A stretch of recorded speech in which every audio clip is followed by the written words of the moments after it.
Madame, Monsieur, bonjour et bienvenue pour cette nouvelle étude que nous allons découvrir cette semaine. Le titre, La Bible et la prophétie. Nous nous pencherons sur la manière d'interpréter les prophéties de la Bible et surtout sur cette fameuse question de savoir pourquoi la méthode historiciste serait la mieux adaptée.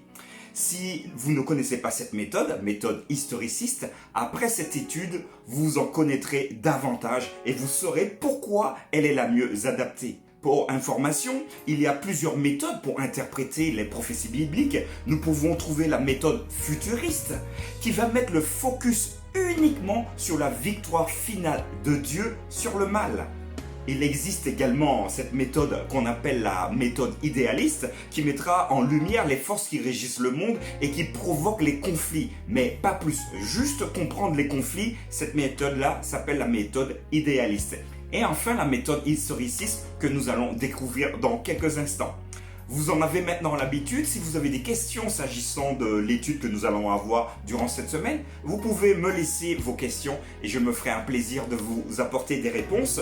L'adresse email que vous devez connaître par cœur maintenant, maquestion.eds@gmail.com.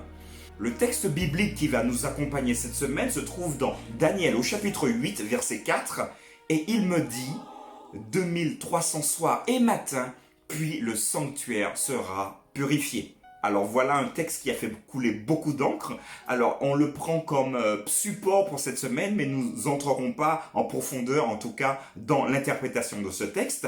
Voilà, je crois avoir tout dit. Je vous invite à prier avec moi avant de commencer.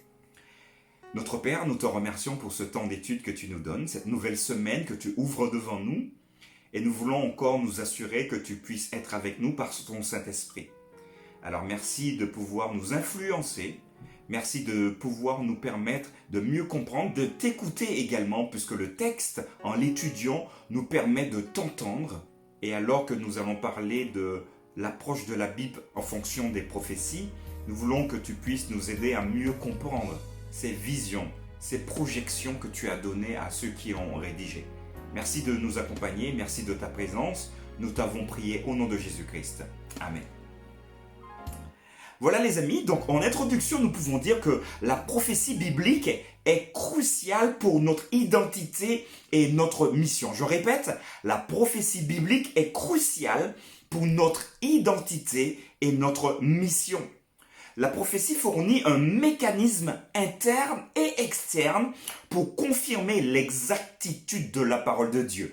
La semaine dernière, nous avons vu que c'est vrai que les éléments archéologiques nous permettent d'avoir un point d'appui, mais ne sont pas la base pour appuyer notre foi. Par contre, les prophéties bibliques nous permettent d'avoir ce mécanisme que l'auteur va nous dire ici, interne et externe, pour confirmer l'exactitude de la parole de Dieu. Jésus dira: « Et maintenant, je vous ai dit ces choses avant qu'elles arrivent, afin que lorsqu'elles arrivent, vous croyiez. » Et c'est Jean au chapitre 14, verset 29 qui va nous rapporter ce texte. Nous pouvons également le lire dans Jean au chapitre 13, verset 19. La question cruciale est la suivante.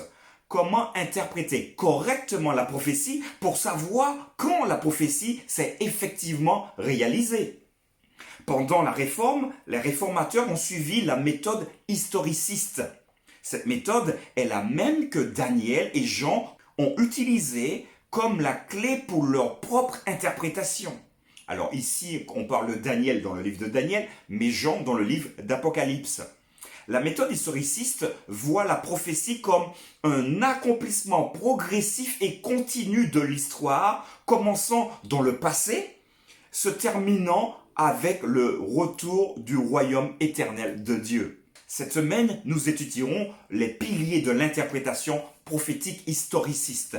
Je vous laisse maintenant avec une citation de Madame Moued qui va dire ceci. « Nous devons voir dans l'histoire l'accomplissement de la prophétie, étudier le fonctionnement de la providence divine dans les grands mouvements réformateurs et comprendre les progrès des événements dans le rassemblement des nations pour le grand conflit final. » Voilà ce que nous pouvons dire dans l'introduction de cette étude de cette semaine, la Bible et la prophétie.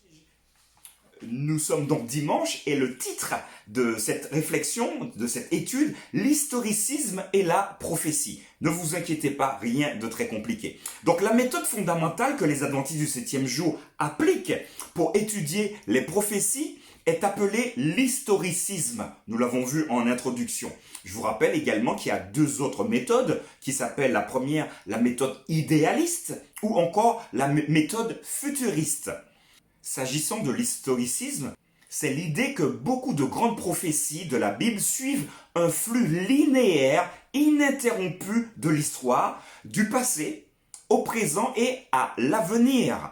C'est similaire à la façon dont vous pourriez étudier l'histoire à l'école. Nous le faisons de cette façon parce que c'est ainsi que la Bible elle-même interprète cette prophétie pour nous. On nous invite à lire maintenant Daniel au chapitre 2, versets 27 et 45. Nous allons lire donc ce bloc entier ensemble, versets 27 à 45, et nous aurons ensuite deux questions. Alors le texte sera assez long et je vous propose de le séquencer en plusieurs sous-sections. La préface, dirons-nous, ensuite l'introduction, nous aurons après le contenu et enfin l'explication pour terminer sur la conclusion. Commençons donc par la préface. Nous sommes dans Daniel au chapitre 2, à partir du verset 27 et nous irons jusqu'au verset 28. Daniel répondit en présence du roi et dit « Ce que le roi demande est un secret que les sages, les astrologues, les magiciens et les devins ne sont pas capables de découvrir au roi. Mais il y a dans les cieux un Dieu qui révèle les secrets et qui a fait connaître au roi Nebuchadnezzar ce qui arrivera dans la suite des temps. Voici ton songe et les visions que tu as eues sur ta couche. » Donc voilà, la préface est faite. Daniel est au contact du roi. Il lui explique bien que personne ne peut découvrir cela si ce n'est Dieu lui-même. Et il va donc faire maintenant l'introduction à partir du verset 29 jusqu'au verset 30. Je lis. « Sur ta couche, ô roi, il t'est monté des pensées touchant ce qui sera après ces temps-ci. Et celui qui révèle les secrets t'a fait connaître ce qui arrivera. Si ce secret m'a été révélé, ce n'est point qu'il y ait en moi une sagesse supérieure à celle de tous les vivants, mais c'est afin que l'explication soit donnée au roi et que tu connaisses les pensées de ton cœur. » Voilà, donc Daniel fait maintenant, après la préface, l'introduction et il va parler maintenant du contenu. Nous sommes donc à partir du verset 31 et nous irons donc jusqu'au verset 36. Au roi, tu regardais et tu voyais une grande statue. Cette statue était immense et d'une splendeur extraordinaire. Elle était debout devant toi et son aspect était terrible. La tête de cette statue était d'or pur, sa poitrine et ses bras étaient d'argent. Son ventre et ses cuisses étaient d'airain, ses jambes de fer, ses pieds en partie de fer et en partie d'argile.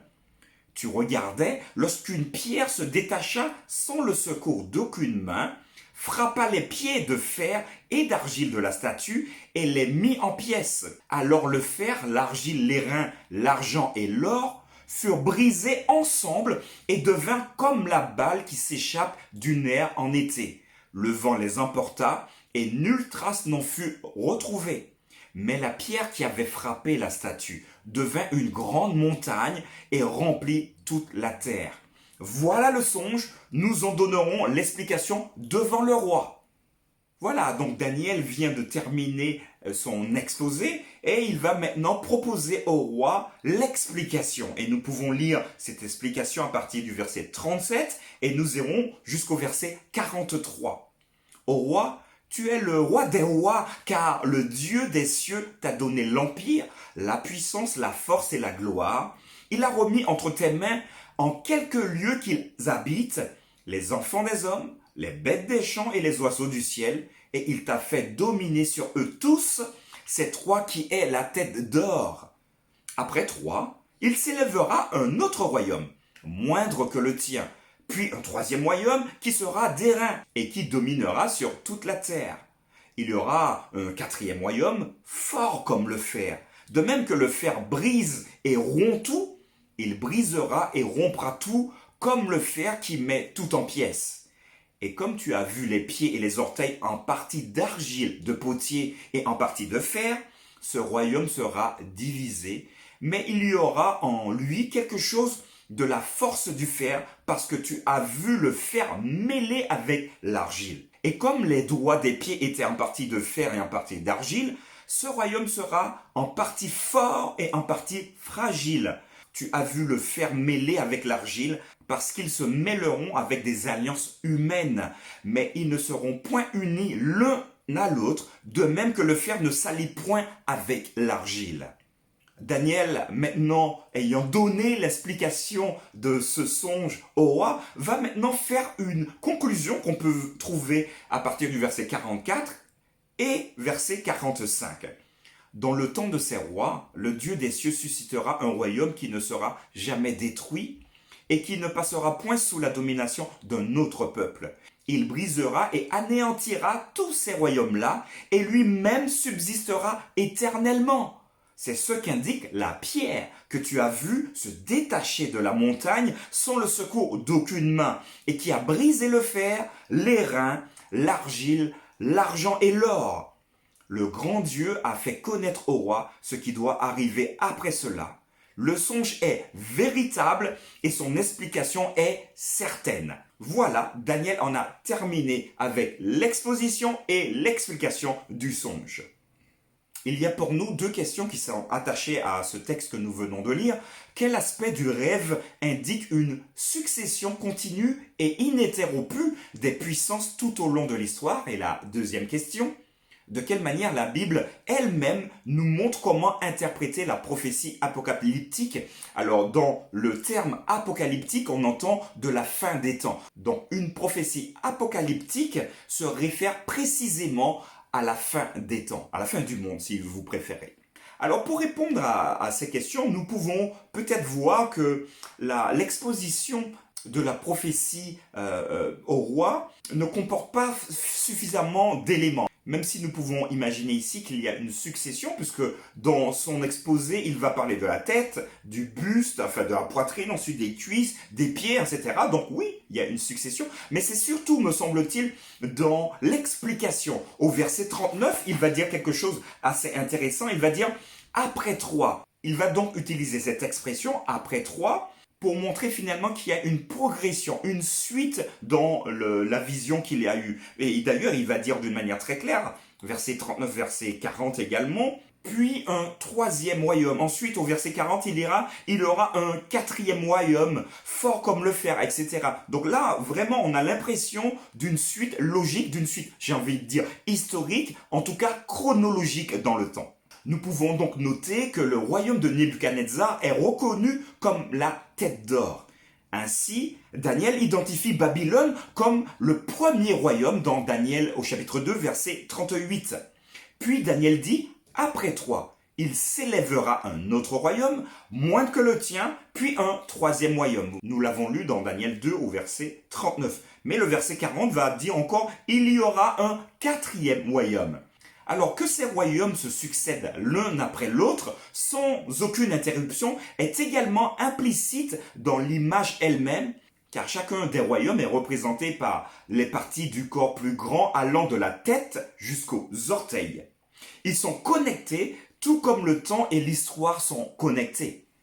Dans Daniel au chapitre 7 et au chapitre 8, que nous n'avons pas vu aujourd'hui, mais que je vous invite également à pouvoir relire à la maison, au lieu d'une image, des symboles spécifiques de bêtes sont utilisés, mais pour enseigner exactement la même chose que dans la statue. Nous avons également une succession des séquences ininterrompues de 4 royaumes terrestres.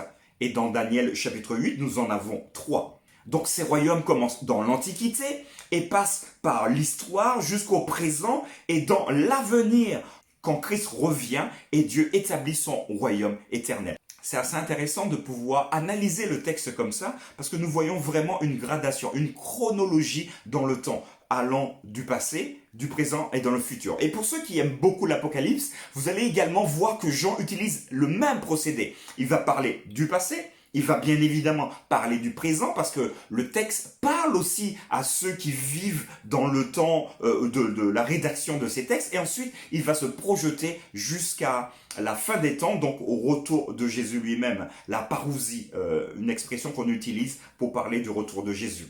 Ainsi, l'image de Daniel chapitre 2 que nous avons lu tout à l'heure et les visions successives de Daniel au chapitre 7 et 8 ont fourni la base de l'interprétation historiciste protestante de la prophétie, que les adventistes d'ailleurs du 7e jour défendent encore aujourd'hui. Voilà, donc je pense que c'est assez clair pour vous s'agissant de la méthode historiciste, c'est-à-dire que quand nous étudions une prophétie, nous le voyons sur 3 tableaux différents, pour synthétiser. Le passé, le présent et le futur. Et en général, le futur de cette méthode-là, c'est de montrer que Jésus va intervenir, Dieu va intervenir pour mettre une fin à ce marasme dans lequel l'homme se trouve aujourd'hui. On nous propose maintenant de lire un texte qui se trouve dans Jean au chapitre 14, verset 29, que je vais vous lire. Et maintenant, je vous ai dit ces choses avant qu'elles arrivent, afin que, lorsqu'elles arriveront, vous croyiez. Alors c'est intéressant de comprendre que les prophéties cherchent surtout à fortifier la foi du croyant. Vous pouvez effectivement utiliser les prophéties pour vous dire ce qui va arriver dans le futur, mais le texte est suffisamment clair ici, dans Jean 14, verset 29, et c'est Jésus qui va le dire, afin que lorsqu'elles arriveront, vous croyez. Donc elles servent de support pour notre foi. Un bloc de méditation maintenant pour terminer cette étude. Quel grand avantage avons-nous aujourd'hui, vivant alors qu'une grande partie de l'histoire s'est déjà déroulée, que quelqu'un vivant à l'époque de Babylone n'aurait pas eu? Alors c'est vrai, nous avons un avantage foudroyant sur les personnages qui ont vécu au temps de Babylone, au temps de Daniel, parce que nous avons du recul maintenant. Nous pouvons également d'une manière très historique, j'ai envie de dire, aller vérifier tout ce que Daniel a eu dans sa vision. Et le bonus dans tout ça, c'est que nous nous rendons compte que d'une manière très précise, la prophétie s'est réalisée. Et si elle s'est réalisée, elle continuera parce que nous avons la foi, une confiance dans la parole de Dieu, elle continuera jusqu'au retour de Jésus.